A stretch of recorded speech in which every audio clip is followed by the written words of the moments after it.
इस कार्यक्रम के पुण्यार्जक हैं श्री प्रकाश जैन, सुधा जैन, अनुराग, तरु, शाश्वत जैन, सर्कुलर रोड, शाहदरा, दिल्ली। अनिल कुमार जैन, मधु जैन, अंकित जैन, साक्षी जैन, आशीष जैन, ईशा जैन, अनवी, आशवी, अरांश, शांति विहार, दिल्ली। श्री ज्ञान चंद, महेश चंद, राशि जैन, गौरव, नुपुर, निखिल, सोनम, संचित, तनु जैन, गज्जू कटरा, शाहदरा, दिल्ली।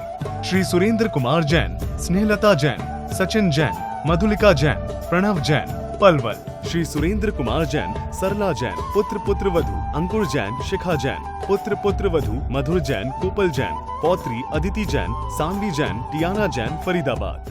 तीन भुवन में सार बीते राग विज्ञानता,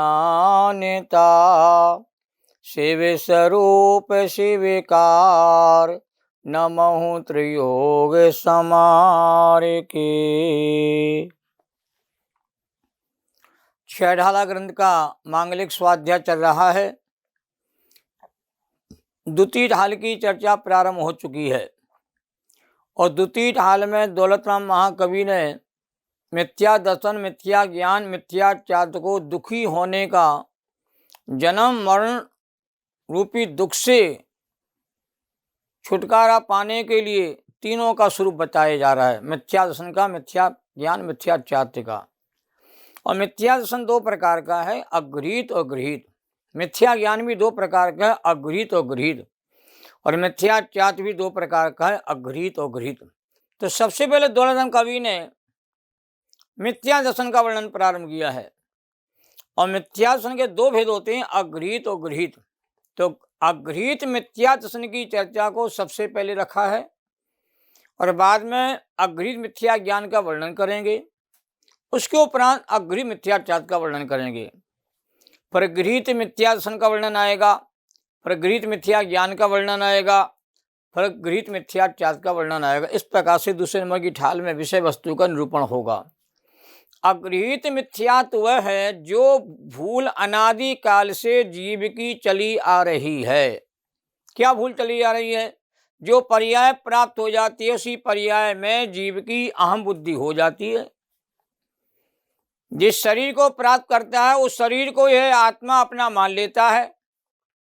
जिस परिवार कुटुंब आदि में इसकी उत्पत्ति होती है उसी को अपना परिवार मान लेता है। संयोग आदि को अपना मान लेता है, संयोगी भावों को अपना मान लेता है। प्राप्त पर्याय में तन में बुद्धि हो जाती है। और ऐसी भूलें बिना सिखाए ही, बिना बताई ऑटोमेटिक ही ये जीव कहते हैं उसमें आपा बुद्धि करता है। और ये ऐसी पुरानी भूल है, बीमारी है, जो आज तक कहते किसी की ठीक नहीं हुई, जो संसार में भ्रमण कर रहे हैं। और आज तक अगृहीत मिथ्यात्व नहीं छूटा। ये पीढ़ी दर पीढ़ी एक भाव से दूसरे भाव में ऑटोमेटिक ट्रांसफर होता रहता है। बिना सिखाए ही, किसी को उपदेश के बिना ही ये जीव कहते हैं संयोगों में, संयोगी भावों में, शरीर आदि में आपा बुद्धि करता है, मम बुद्धि करता है। अब गृहीत मिथ्या जो है उसको समझना भी जरूरी है। गृहीत माने नया मिथ्यात्व, जो इस पर्याय में जीव कहते हैं नई नई भूलों को कहते हैं बढ़ाने का काम करता है। पुरानी भूल तो दूर कर नहीं पाता और नई भूल और पैदा करके पुरानी भूल को और मजबूत कर देता है। अनादिकाल से जो मिथ्या चला आ रहा है उसको तो छोड़ नहीं पाता और नया मिथ्यात्व का सेवन करके पुराने मिथ्यात्व को और मजबूती प्रदान करता है। एक गृहीत कहते मिथ्यात्व है जो कई बार छूट भी जाता है और कई बार नई पर्यायों में पैदा भी हो जाता है। और नरकों में गृहीत मिथ्यात्व का सेवन नहीं होता। त्रिन गति में जीवों के द्वारा गृहीत मिथ्यात्व का सेवन नहीं होता। मनुष्य आदि पर्याय में गृहीत मिथ्यात्व का सेवन सबसे ज्यादा किया जाता है। देवादि पर्याय में गृहीत मिथ्यात्व का सेवन होता रहता है। तो है क्या ये? तो दूसरों के उपदेश से प्रभावित होकर के जो मिथ्या ज्ञान और मिथ्या आचरण किया जाता है वही गृहीत कहते मिथ्यात्व कहलाता है। इसके 5 भेद आगम में कहे हैं। एकांत मिथ्यात्व, विपरीत मिथ्यात्व, विनय मिथ्यात्व, संशय मिथ्यात्व और अज्ञान मिथ्यात्व। ये 5 प्रकार का मिथ्यात्व आलोचना पाठ में आप लोग पढ़ते हैं। विपरीत एकांत विनय के, संशया ज्ञान कुनय के। ये 5 प्रकार के मिथ्यात्व इस पर्याय में आकर के जीव और नए ग्रहण करके पुरानी भूल को और मजबूत बना देता है। और दीवार गिरती हो ना, तो दीवार का पलस्तर कहते हैं करके उस दीवार को और जीव कहते मजबूत बना देता है। ऐसी यदि गुरुओं के उपदेश आदि के माध्यम से पुराना मिथ्यात्व थोड़ा बहुत कमजोर होता हो, पर नए मिथ्यात्व के पोषण के द्वारा पुराने मिथ्यात्व को और मजबूती जीव प्रदान कर देता है। अब क्या है एकांत मिथ्यात्व? हमारा जैन धर्म जो है, ध्यान देना, ये 5 प्रकार मिथ्यात्व: एकांत, विपरीत, विनय, संशय और ज्ञान। एकांत मिथ्यात्व क्या कहलाता है? कि हमारा जैन धर्म अनेकांत दर्शन है। जिन दर्शन को, जैन दर्शन को अनेकांत दर्शन, अहिंसा दर्शन भी कहा जाता है। अनेके अंता यस्य अनेकांता, जिसमें अनेक धर्म पाए जाते हैं, अनंत धर्म पाए जाते हैं, अनंत गुण पाए जाते हैं, उसका नाम अनेकांत कहलाता है। तो जिस वस्तु में अनेक गुण रहते हैं, बसते हैं, उसको अनेकांत में वस्तु कहा जाता है। जगत में ऐसी कोई वस्तु नहीं है जो अनेकांत में ना हो। जल पदार्थ भी अनेकांत में होते हैं और चेतन पदार्थ अनेकांत में होते हैं, क्योंकि हर पदार्थ, हर वस्तु अपने भीतर अनंत गुणों को धारण किए हुए है, अनंत धर्मों को धारण किए हुए है। और धर्म परस्पर विरोधी जैसे प्रतीत होते हैं। नित्य धर्म, अनित धर्म, एकत धर्म, अनेक धर्म, भाव अभाव, सत असत, तत् अतत, अस्ति नास्ति, ये सब परस्पर विरोधी धर्म होते हैं जो प्रत्येक वस्तु में नियम से पाए जाते हैं। यदि मैं वस्तु को सर्वथा नित्य रूप में स्वीकार करता हूं, सांख्य मत जैसा, तो मैं एकांत मिथ्यात्व का आधारी हो जाऊंगा। यदि वस्तु को सर्वथा अनित्य मानता हूं, क्षणिक मानता हूं, तो बौद्ध धर्म की मान्यता का पोषण होने से कहते हैं एकांत धर्म का पोषण हो जाएगा। वस्तु कथनचित नित्य है, कथनचित अनित्य है। ध्रुव स्वभाव से वस्तु सदा नित्य रहती है और पर्याय स्वभाव से वस्तु कहते अनित्य रूप रहती है। तो इसलिए वस्तु का स्वरूप नित्य अनित्य आत्मक है। नित्य और अनित्य वस्तु के दोनों धर्म हैं। तो ध्रुव स्वभाव से वस्तु नित्य रूप है, पर्याय स्वभाव से अनित्य रूप है। ऐसा जैन धर्म का अनेकांत में दर्शन है। पर कोई व्यक्ति यदि वस्तु के नित्य धर्म को मानता है, अन्य धर्म को स्वीकार ही नहीं करता है, पर्याय से वस्तु की अनित्यता को स्वीकार नहीं करते हैं, तो वह व्यक्ति एकांतवादी हो जाने से मिथ्या दृष्टि हो जाता है। ऐसे ही विपरीत मिथ्यात्व, उल्टी मान्यता करना। हमारे साधु जो होते हैं परिग्रह से रहित होते हैं, निर्गंत मुद्रा वाले होते हैं, रंचमा परिग्रह नहीं पाया जाता है। 24 प्रकार के परिग्रह के त्यागी होते हैं। परिग्रह 24 भेद त्याग करें मुनिराज जी, और परिग्रह के त्यागी मुनिराजों को कहते परिग्रह उनके साथ देखने में आ जाता है, परिग्रह साथ में रखते हैं। तो क्या उनका ये मानना जो है सम्यक नहीं है। हिंसा में अधर्म होता है और हिंसा में धर्म मानता है, तो ये मानता क्या विपरीत हो जाएगी सब। इसलिए मानता कैसे हो जाए, विपरीत उल्टी मानता होगी कि राग में धर्म नहीं है और राग में धर्म माना जावे तो उल्टी मानता हो जाएगी। वीतरागता ही धर्म है और राग कहते हैं अधर्म है। ऐसा सच्चा श्रद्धा जीवना करता हुआ राग में धर्म मानता है, हिंसा में धर्म मानता है, तो ये मानता क्या हो जाए, उल्टी हो जाएगी। उल्टी मानता का पोषण करेगा, हिंसा में धर्म मानेगा, वह जीव कहते धर्मात्मा कैसे होगा। तो विपरीत मानता को छोड़ना पड़ेगा। निमित्त से कार्य की सिद्धि होती है, निमित्त के बिना कार्य की सिद्धि नहीं होती है। तो निमित्त के बिना तो कार्य सिद्ध नहीं होता, पर निमित्त से कार्य की सिद्धि नहीं होती है। और कार्य की सिद्धि होती है उपादान की जो योग्यता है, जिसमें पड़ी पड़ी उसके उदय होने पर होती कार्य की सिद्धि। उसमें अनुकूल निमित्त का सहयोग भी होता है। एक होता है विनय मिथ्यात्व, ये सबसे खतरनाक है। गंगा गई गंगादास, यमुना गए यमुनादास। रागी को वीतरागी को दोनों को समान मान के पूछता है, तो जो मानता है ये जीव की कहते हैं विनय मिथ्या, सबसे खतरनाक है। वीतरागी देव को वीतरागी देव नहीं मान पाता, सरागी को भगवान मान के पूजना प्रारंभ कर देता है। और ऐसा कहता है कि वीतरागी तो कुछ देते नहीं, उनके पास देने के लायक कुछ है नहीं है। सरागी के पास सब कुछ होता है, वो सबको दे सकते हैं, से सरागी की हम पूजा करते हैं। तो एक तरफ सरागी को पूजता है, एक तरफ वीतरागी को पूजता है। तो सरागी को पूजने वाला जीव जो है वीतरागी समान कहते मिथ्यादृष्टि कहलाता है। विनय मिथ्यात्व का महापापी होता है। विनय सबसे बड़ा पाप भी होता है विनय सबसे बड़ा पुण्य भी होता है और विनय सबसे बड़ा धर्म भी होता है। 12 प्रकार के तपों में अंतरंग तप में विनय नाम का तप होता है और विनय नाम का तप सबसे बड़ा धर्म है। और 16 कर्ण भावना में विनय संपन्न भावना होती है, वह सबसे बड़ा पुण्य है। और 5 प्रकार के मिथ्यात्व में विनय नाम का मिथ्यात्व होता है, वो सबसे बड़ा पाप कहा जाता है। इसलिए जहाँ चाहे अपना माथा मत झुकाना। हमारा माथा सड़ा नारियल नहीं कहीं भी फोड़ दिया जावे।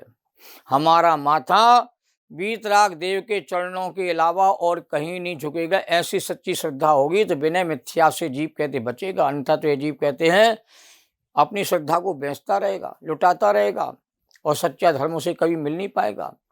हमारे समवत जैसे महा आचार्य देव ने कहते भगवान की परीक्षा की, भगवान मैं आपको क्यों पूजूं?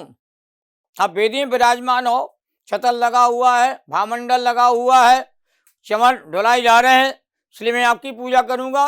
सिंहासन में विराजमान हो, कहते नहीं, ये तो मायावी पुरुषों में देखने में आती है, इनसे आपकी पूजा नहीं होती है। ये तो ठाट बाट बाहर का सबके पास हो सकता है पुण्य के उदय में, पर ठाट बाट से पूजा नहीं हो। आपने वीतरागता को, सर्वज्ञता को धारण किया है सर, इसलिए भगवान मैं वीतरागता की पूजा करता हूँ, सर्वज्ञता की पूजा करता हूँ, सरागता की पूजा नहीं करता हूँ।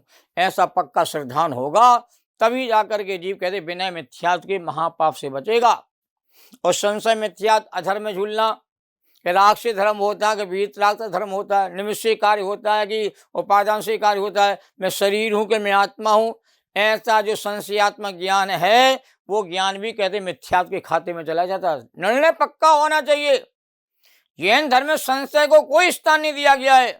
अधर्म में झूलने की बात ही नहीं है। सारे कंसेप्ट आपके क्लियर होना चाहिए। कार्य के होने में निमित्त होता जरूर है, पर कार्य की कहते हैं प्राप्ति कहते हैं उपादान के जागृत होने पर होती है और उसके अनुकूल निमित्त का सहयोग भी होता है। यथार्थ ज्ञान करना पड़ेगा, 5 संभव पूर्व कार्य की सिद्धि होती है। ज्ञान सही करोगे तो कार्य सिद्धि होगी। इसलिए संशय में झूलने की आवश्यकता नहीं कि मैं शरीर हूँ, आत्मा हूँ। ये पता ही नहीं कर पा रहे जी शरीर है कि आत्मा है। भैया मैं आत्मा ही हूँ, मेरा आत्मा शरीर में रहता है, पर शरीर आत्मा नहीं है, पक्का निर्णय होना चाहिए। और अज्ञान कुछ का यदि मानता मुझे पता नहीं है कुछ भी, तो अज्ञान ही कहलाएगा। तो अज्ञान मिथ्यात्व को छोड़ना चाहिए। इसलिए मिथ्यात्व बड़ा पाप है।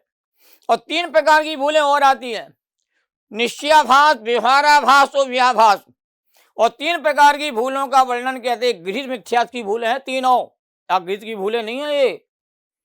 और तीनों का वर्णन मोक्ष मार्ग प्रकाशक के 7वें नंबर के अध्याय में विस्तार से किया गया है। इसलिए हमें निश्चयाभास को भी कहते हैं छोड़ना है, व्यवहाराभास को भी छोड़ना है और उभयाभास को। निश्चय भी सही, व्यवहार भी सही, मैं दोनों को मानता हूँ। ये मानता भी कहते सम्यक नहीं है। मैं तो व्यवहारभाषी हूँ, मैं तो व्यवहार को मानने वाला हूँ, एक कहता है निश्चय को मानने वाला हूँ।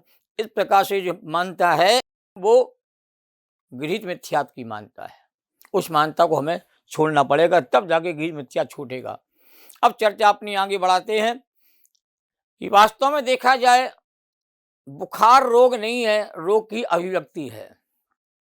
बुखार तो गलत खान पान के कारण से होता है। तो मिथ्यात्व संसार का राजा है, संसार का नेता है और सम्यक मोक्ष का नेता कहा जाता है। ये मिथ्यात्व वास्तव में मीठा जहर है और ये ऐसा जहर है कि जहर का सेवन करते हुए मैं जहर को पी रहा हूं ऐसा आपको लगता ही नहीं है। जिन वाणी में वैसे तो मान कसाय को कहते महाविष का है, मान महाविष रूप करही नीच गति जगत में, तो मान को महाविष का रूप बताया है, क्रोध को कड़वा जहर कहा गया। भैया मिथ्यात्व इन दोनों से ही खतरनाक है। मिथ्यात्व को महाविष कहते कहा गया है। ये महाविष के रहते हुए कोई भी सम्यक दृष्टि कहते हैं नहीं हो सकता है। और जहर की एक बूंद के दूध के बड़े पतीले में पड़ी हुई हो तो वह पीने लायक नहीं, सारा दूध ही फेंकने लायक होता भाई। तो समझ प्रकार का मिथ्यात्व त्यागने योग्य, थोड़ा भी मिथ्यात्व रखने योग्य कहते नहीं है। मैंने आधा मिथ्या छोड़ दिया, आधा रख लिया भैया, तो मिथ्या दृष्टि कहलाएगा। मैंने गृहीत तो छोड़ दिया है, अगृहीत नहीं छोड़ा है, आगे फिर बाद में छोड़, अगले भाव में छोड़ दूंगा, इस प्रकार की मानता रहेगा तो मिथ्या दृष्टि कहलाएगा। गृहीत से ज़्यादा खतरनाक अगृहीत है, क्योंकि वो अनादिकाल से चला रहा है। गृहीत तो कई बार छूट भी जाता है। शत्रु और घर में घुसे हुए चोरों से हमें सदा कहते सावधान रहना चाहिए। मिथ्यात्व की पहचान कैसे करोगे आप? तो नाटक समय सार में एक बहुत अच्छा छंद लिखा हुआ है, जिससे मिथ्यात्व की और मिथ्या दृष्टि की पहचान हमको आसानी से हो जाती है। छंद क्या देखे? धर्म न जानती बखानती भरम रूप, ठोर ठोर टानत लड़ाई पक्षपात की, भूलो अभिमान में ना पाँव धरे धरनी में, हृदय में करनी विचार उत्पात की, ऐसो ब्रह्म घाती है मिथ्याति महापात की। ये मिथ्या दृष्टि का लक्षण है। जैसा वस्तु का स्वरूप नहीं है वैसा मानना और जैसा है वैसा नहीं मानना, ऐसे विपरीत अभिप्राय को ही मिथ्यात्व या अगृहीत मिथ्या दर्शन कहते हैं। तो सबसे पहले अगृहीत मिथ्या दर्शन का वर्णन कहते हैं किया गया है। ये बहुत मार्मिक छंद है। दूसरे नंबर का छंद है जीवादि प्रयोजन भूत तत् शरधे तिन माहि विपर्यत, चेतन को है उपयोग रूप, बिन मूरत चिन्ह मूरत अनूप। अब इस छंद की गहराई में जाओगे तो गृहीत मिथ्यात्व की बात नहीं, अब अगृहीत मिथ्यात्व की बात आ गई है। क्योंकि सबसे पहले अगृहीत मिथ्या छूटेगा तो गृहीत तो छूटेगा छूटेगा। गृहीत के छूटने पर अगृहीत मिथ्या छूट जाता है, ये नियम नहीं है। तो गृहीत मिथ्या तो अनेकों भाव में अनेकों बार छूटा है, पर अगृहीत मिथ्या कहते अनादि काल से लेके आज तक कहते अनंत काल तक में कहते अगृहीत नहीं छूटा। तो पुरानी जो बीमारी है कौन सी चली आ रही है, और पुरानी भूल कौन सी चली आ रही जीव की, उसको बताने के लिए एक ही लाइन का प्रयोग किया है हमारे दौलत राम कवि ने। और एक लाइन में अनादि काल की जो भूल चली आ रही है उसका उन्होंने कहते वर्णन कर दिया। क्या किया? जीवादि प्रयोजन भूत तत् शरधे तिन माहि विपर्यत।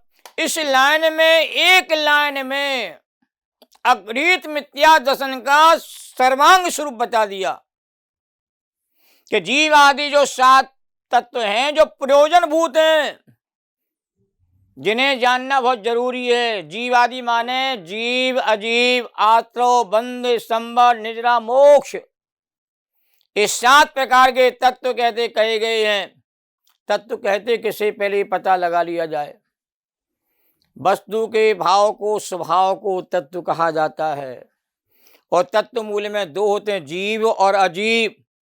और जीव अजीव के भेद प्रभेद ही कहते 7 रूप में हो जाते हैं। तो जीव, अजीव, आत्रो, बंध, संबर, निद्रा, मोक्ष, ये 7 प्रकार के मध्यम मार्ग में तत्व कहे गए हैं। तत्व 2 भी होते हैं, जीव अजीव। तत्व 7 भी होते हैं, जिनकी अभी मैंने आपके सामने चर्चा संक्षेप में की है। तत्व 9 भी होते हैं। पुण्य पाप को और मिला दोगे 7 तत्वों में तो 9 तत्व हो जाते हैं। और तत्व के कहते हैं संख्यात, असंख्यात और अनंत भेद भी कहते हो जाते हैं। जीवी अनंत है और अजीव तत्व अनंतानंत है, तो अनंतानंत तत्व के भेद भी हो जाते हैं। इसकी चर्चा रोचक है। इस चर्चा को मैं अगले अंक में आपके सामने रखूंगा, अगली क्लास में रखूंगा। बहुत सुंदर चर्चा है जो समझने लायक है। क्योंकि जीव और अजीव 2 ही तत्व मूल हैं। जिसमें जीव तत्व भी प्रयोजनभूत है और अजीव तत्व का ज्ञान भी जीव के लिए प्रयोजनभूत है। इसके बिना दुख नहीं मिटता है। उनके बारे में जीव अनादिकाल से मिथ्या संविधान करता हुआ आ रहा है, इसलिए ये जीव भटक रहा है। अब कैसे भटक रहा है इस चर्चा में आपके सामने विस्तार से आगे रखूंगा। जैनम जयतु शासनम। सभी साधर्मी जनों को सादर जय जनन। सहजानंदी शोध स्वरूपी अविनाशी में आत्म स्वरूप, ज्ञानानंदी पूर्ण निराकुल सदा प्रकाशित चेतन रूप, सदा प्रकाशित चेतन रूप। द्वादशांग जिनवाणी माता को नमन और वंदन।